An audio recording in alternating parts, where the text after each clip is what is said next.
설교를 시작하면서 지난주 설교를 먼저 점검해 보겠습니다. 여러분 구원 받으셨습니까? 진짜 받으셨습니까? 가장 중요한 문제입니다. 구원의 문제. 예수 그리스도를 내 마음에 영접하는 순간 예수님께서 내 안에 임재하시죠. 구원이란 결국 칭의함, 거듭남인데 거듭나는 순간 하나님께서는 우리를 칭의의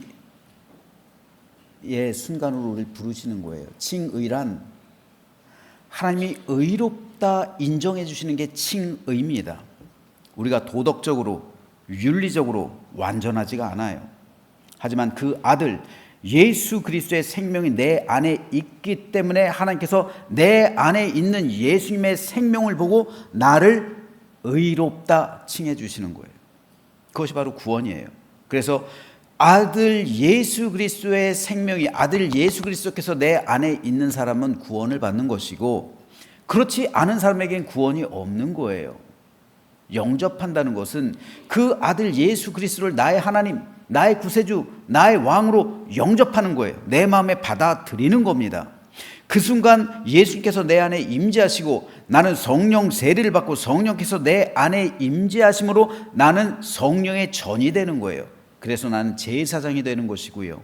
성직의 삶을 살아가는 겁니다. 이것이 바로 구원이에요.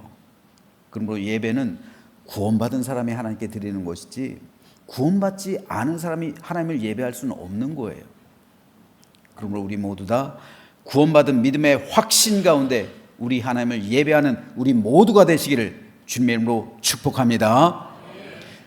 그래서 제가 될 수 있으면 자주 설교를 시작하면서 우리의 구원을 확인할 겁니다. 가장 중요한 문제이기 때문에 그래요.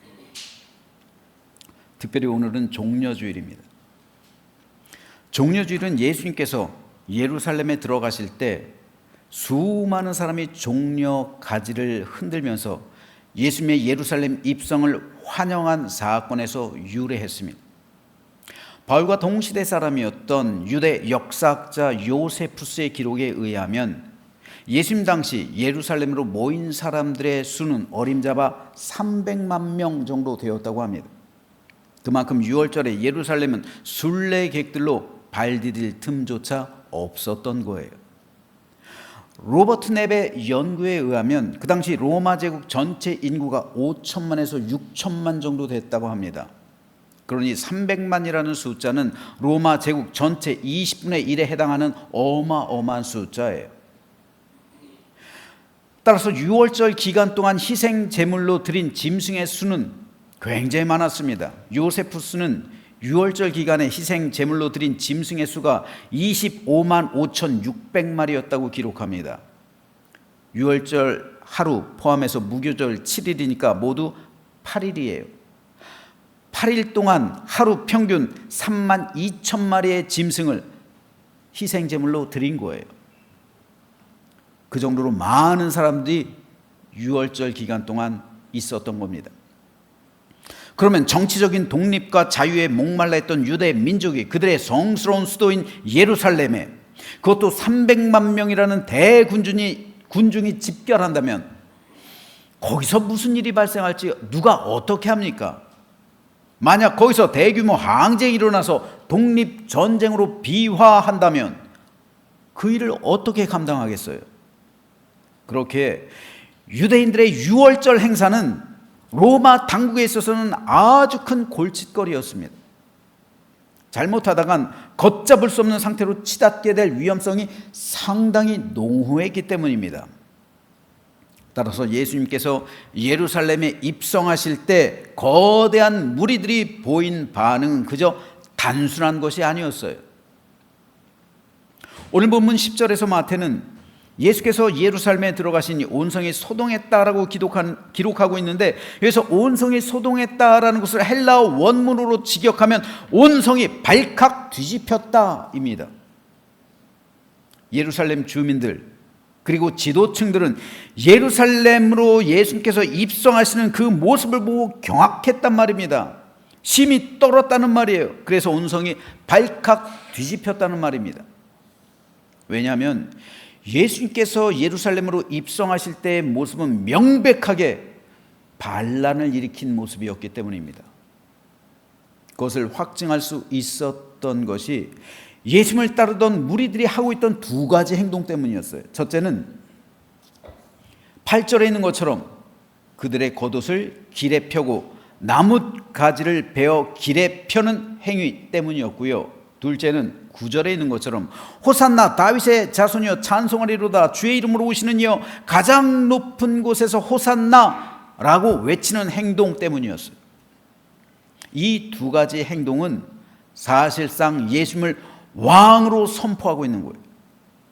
그들이 행한 이 두 가지 행동은 사실상 왕의 대관식이었던 겁니다. 즉 그들은 대관 행렬, 다시 말해서 개선 행렬을 하고 있는 거예요.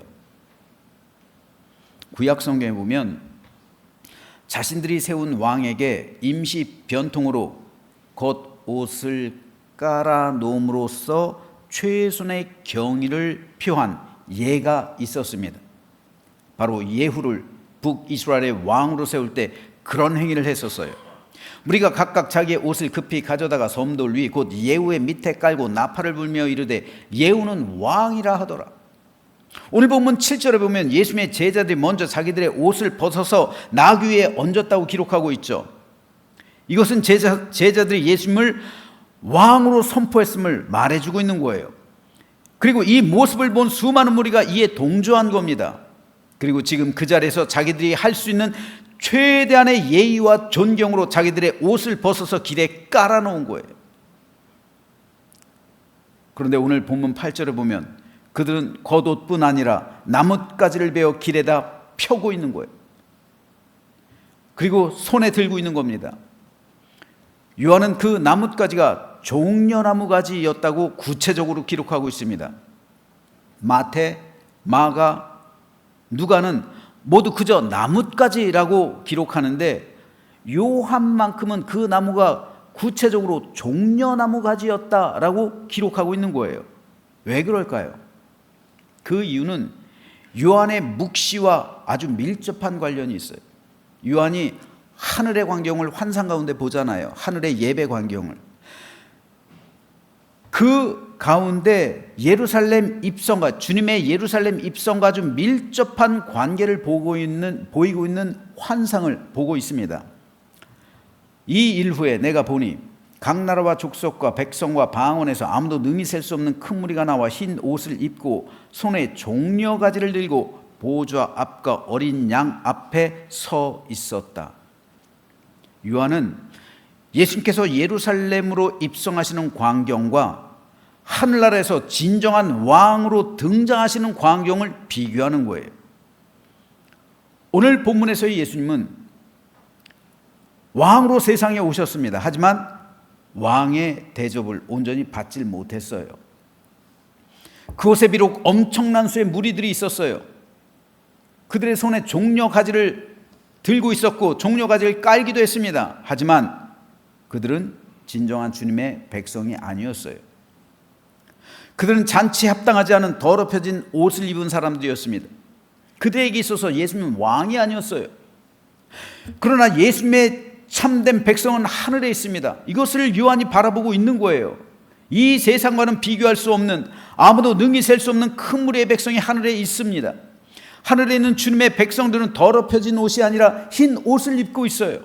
천국 잔치 자리에 합당한 깨끗하고 순결한 흰 옷을 입고서 그 손에 종려 가지를 들고 왕이신 주님을 맞이하고 있는 거예요. 요한은 환상 가운데 이 장면을 바라보고 있는 겁니다. 그리고 그 장면이 오늘 이 장면과 오버랩되고 있는 거예요. 역사적으로는 주전 165년에 마카비가 예루살렘 성을 회복하고 입성할 때 모든 백성들이 나와서 종려가지를 흔들며 그를 맞이했습니다. 그렇기 때문에 종려가지는 왕으로서의 입성과 예루살렘의 회복과 승리를 상징하고 있는 나뭇가지였습니다. 그래서 무리들은 소리 높여 왕에 대한 찬송을 시작한 거예요. 호산나 다윗의 자손이여 찬송하리로다. 주의 이름으로 오시는 이여 가장 높은 곳에서 호산나. 그러므로 이 외침은 대관 선언이었던 거예요. 즉 예수님이 이제부터 이스라엘의 왕이심을 선포한다는 외침이었던 겁니다. 그러니 이 대관 선언을 듣는 친로마파 사람들은 경악할 수밖에 없는 거예요. 자기들도 모르게 왕이 세워진 거예요. 지금 왕이 예루살렘으로 입성하고 있는 거예요. 대관 행렬입니다. 개선 행렬이에요. 그래서 예루살렘 온 성이 발칵 뒤집혔던 거예요. 그런데 만일 거기서 군중들이 폭도로 변해서 갑자기 폭력을 행사하면서 칼을 휘두른다면 로마군이 그걸 가만히 보고만 있겠습니까? 당연히 그 반란을 진압할 거 아니에요. 그렇게 되면 예루살렘은 쑥대밭이 되는 거예요. 따라서 친로마 세력이 예수님을 죽이려 했던 것은 당연한 거예요. 예수님께서 왜 십자가를 지셨냐면 십자가형은요, 여러분 아무나 당하는 게 아니에요. 두 가지 경우가 있어요. 십자가형을 당하는. 여러분 우리나라도 육시라는 그런 제도가 있죠. 육시는 아무나 처하는 형이 아니에요. 아주 극악한 범죄, 특별히 역성혁명을 꾀한 반란군들, 그들을 참시하는 그들을 죽이는 사용 방법이잖아요. 십자가도 마찬가지예요. 극악무도한 죄를 범했거나 로마 제국에 대해서 반란을 꾀했던 사람들, 그 사람들이 십자가형을 당하는 거예요. 그래서 예수님께서 어렸을 적에 로마에 대해서 항쟁이 일어났었죠. 2,000명이 십자가형을 당했잖아요. 갈릴리 지역 주민들이. 십자가는 아무나 당하는 게 아니에요. 반란군들에게 행하는 처형 방법이에요. 예수님께서 왜 십자가를 당했냐면은 반란군으로 모른 거예요. 정치범으로 모른 거예요. 이스라엘 세력이. 그래서 주님은 십자가를 지신 겁니다. 그런데 예수님의 제자들도, 수많은 무리들도, 예루살렘 주민들도, 친로마파인 고위 관료들도, 대제사장과 제사장들도 전혀 알지 못하던 한 가지 사실이 있었습니다. 예수님의 뜻이에요. 누구도 예수님의 진의를 그때까지 파악하지 못하고 있었어요. 사실 예수님은 그 전부터 제자들에게만큼은 주님의 뜻을 전달하셨어요. 하지만 제자들은 자기 뜻이 중요했지 예수님의 뜻이 중요하지 않았어요. 자기들이 예수님을 이용해서 예수님의 나라에서 출세할 것, 성공할 것, 이것만을 간구했지, 이것만을 구했지 예수님의 뜻을 생각하지 않았어요. 그러니까 베드로는 오히려 예수님을 꾸짖잖아요.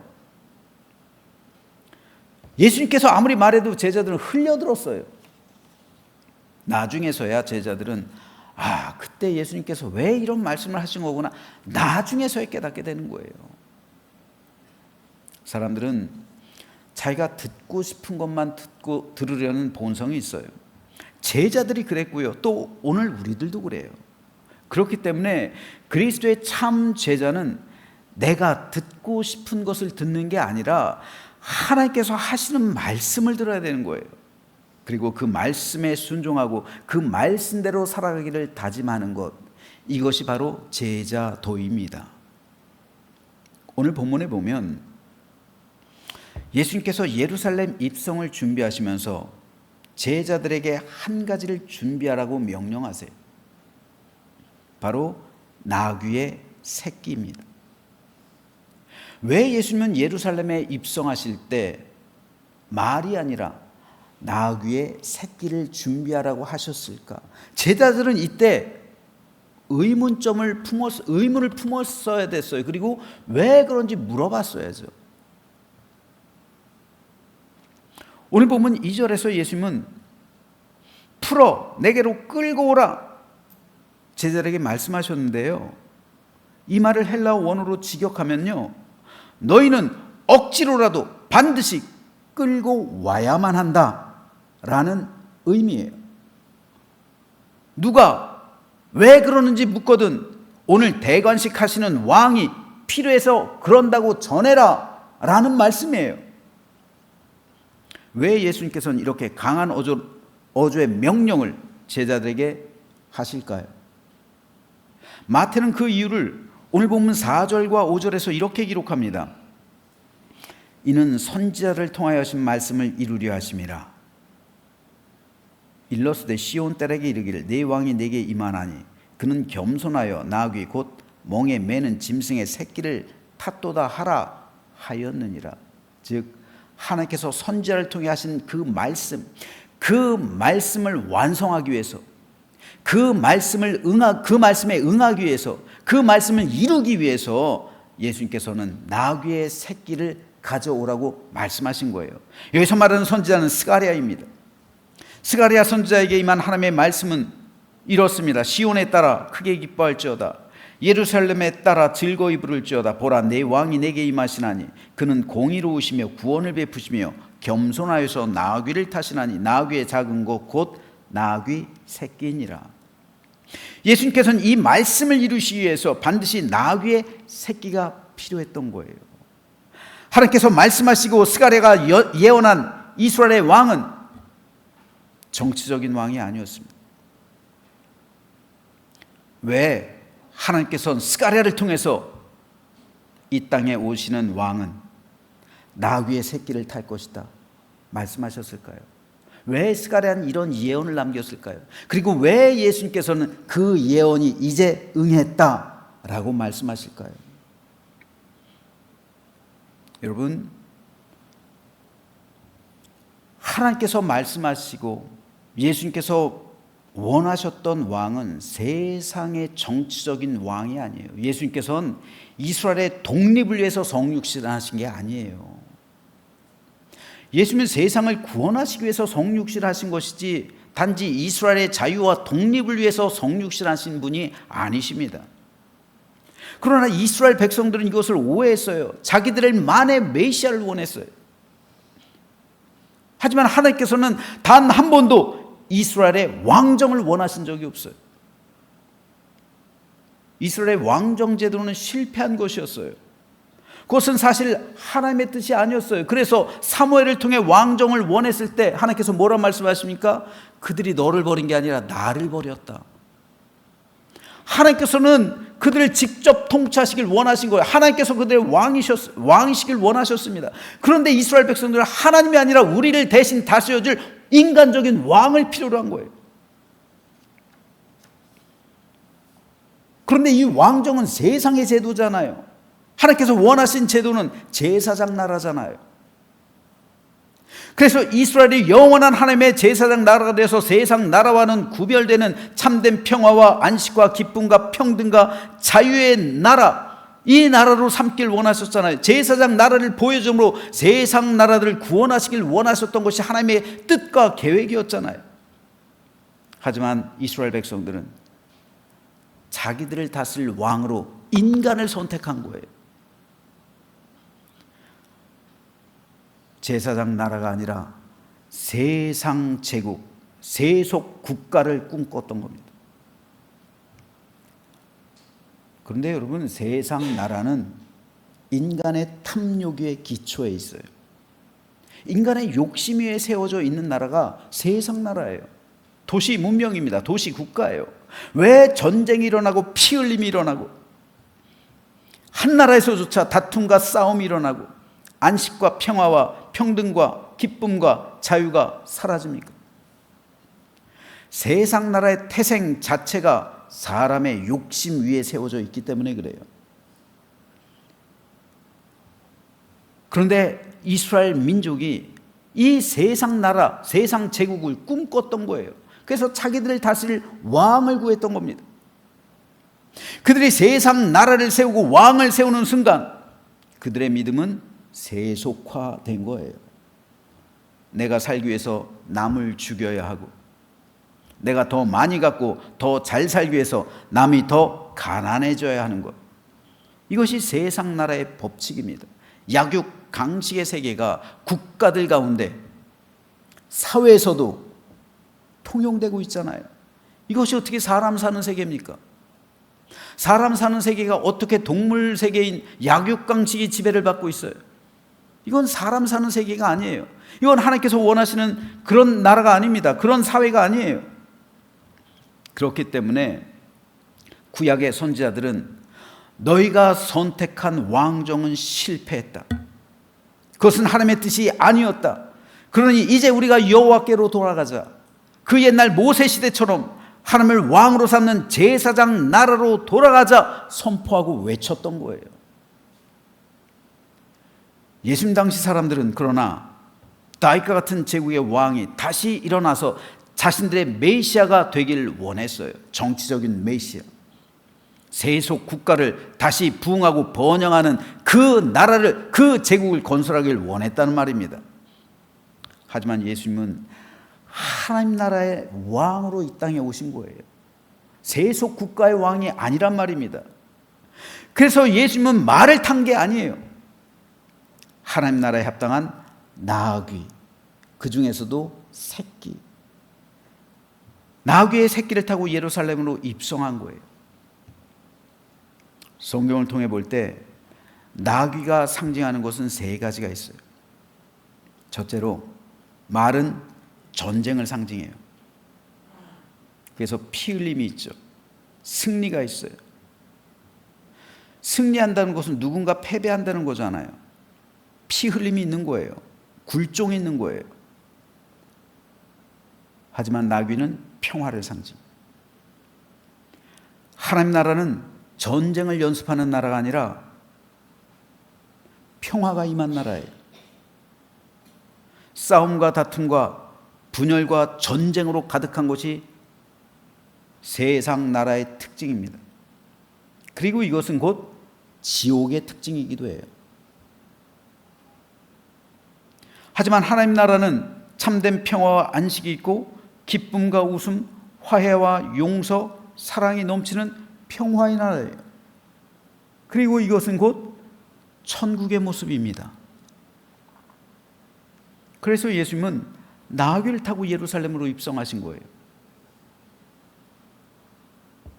이 땅에 하나님 나라가 도래했고 이 세상에 하나님의 평화와 안식이 임하게 되었고 나는 그 평화의 나라의 왕으로 왔다는 것을 주님께서 선포하신 겁니다.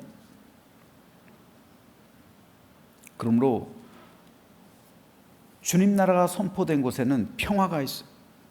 안식이 있어요. 오늘 우리 교회 마찬가지예요.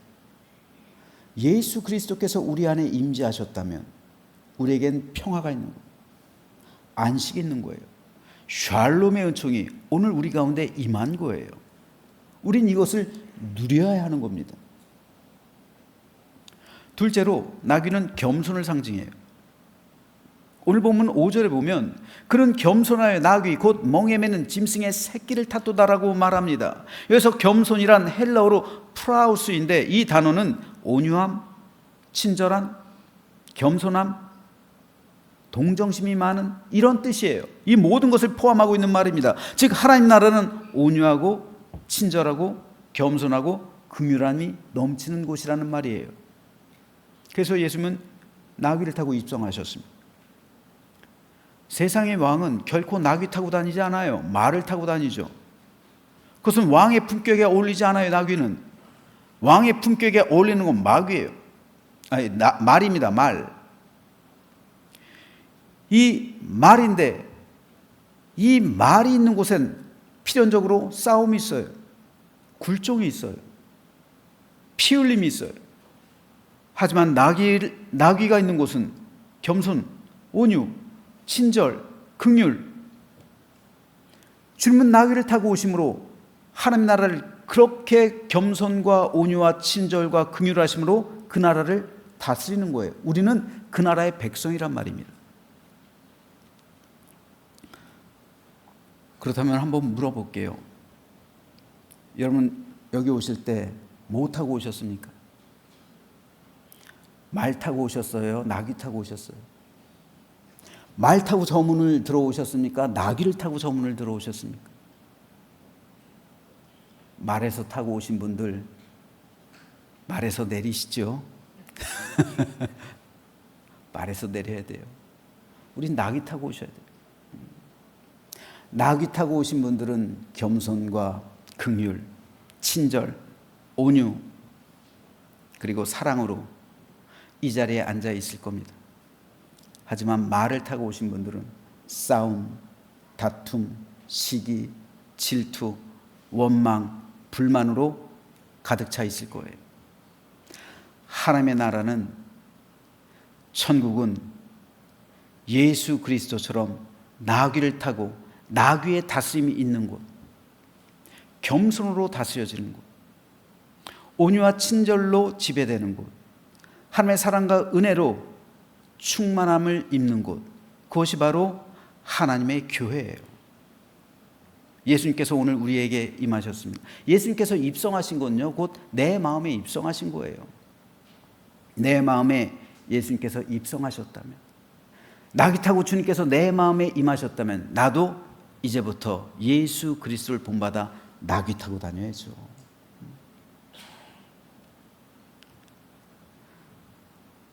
그러므로 저는 저와 여러분 모두가 나귀 타고 예루살렘의 왕으로 입성하신 그 예수님께서 내 안에 입성하셨다는 사실을 믿음으로 확신하면서 오늘 우리도 주님과 같이 겸손함과 온유함과 친절과 긍휼로 그런 믿음의 삶을 살아가게 되기를 주님의 이름으로 축복합니다. 마지막 세 번째로, 나귀의 새끼는 순결과 순수함을 상징해요.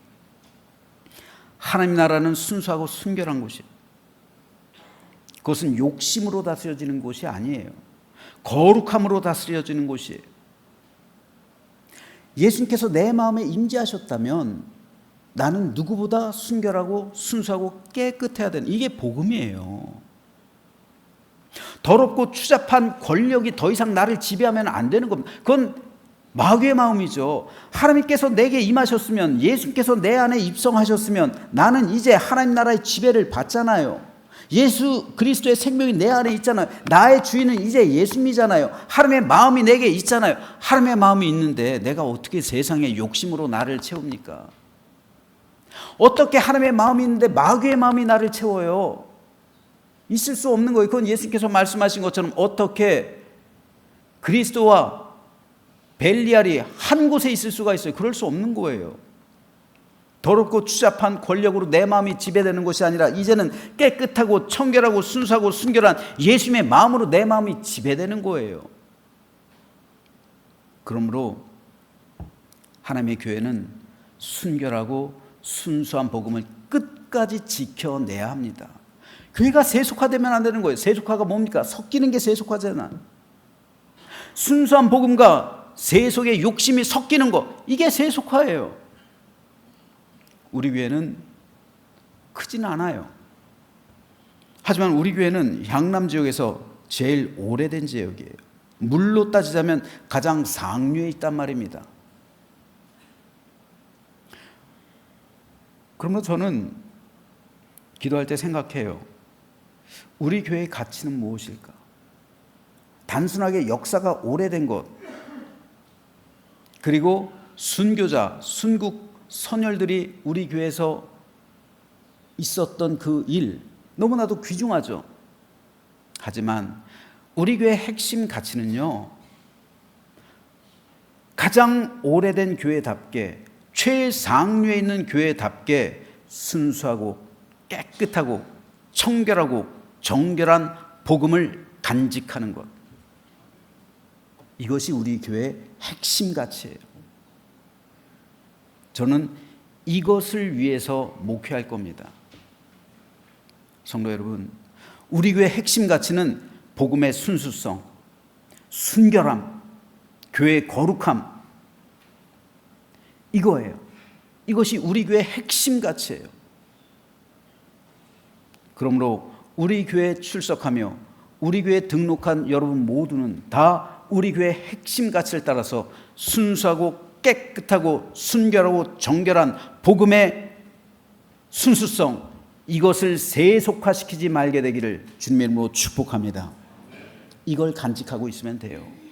우리 교회가 이 사명 감당해야 되는 거예요. 제일 오래된 교회잖아요. 제일 상류에 있는 교회잖아요. 윗물이 맑으면 아랫물도 맑게 되는 거예요. 윗물이 더럽혀지면 아랫물도 오염돼. 우리 교회가 제일 윗물이라고요. 이 사명 잘 간직하게 되기를 주님의 이름으로 축복합니다. 이상을 정리하자면 나귀는 평화와 겸손과 순결을 상징하고 또 안식과 온유와 순수를 상징하며 화해와 긍휼과 정결을 상징합니다. 이것이 하나님 나라의 특성이에요. 주님께서 나귀를 타심으로 하나님 나라가 이 땅 가운데 임했음을 알리고 예수님께서 바로 그 하나님 나라의 왕으로 오셨음을 선포하신 거예요. 그러므로 왕이신 주님이 다스리는 나라는 평화와 안식과 화해가 있고 겸손과 온유와 긍휼이 넘치며 순결과 순수와 정결함으로 지배되는 나라입니다. 바로 그 나라가 오늘 우리 교회 그리고 내 심령 가운데 임했음을 믿으시기를 주님의 이름으로 축복합니다.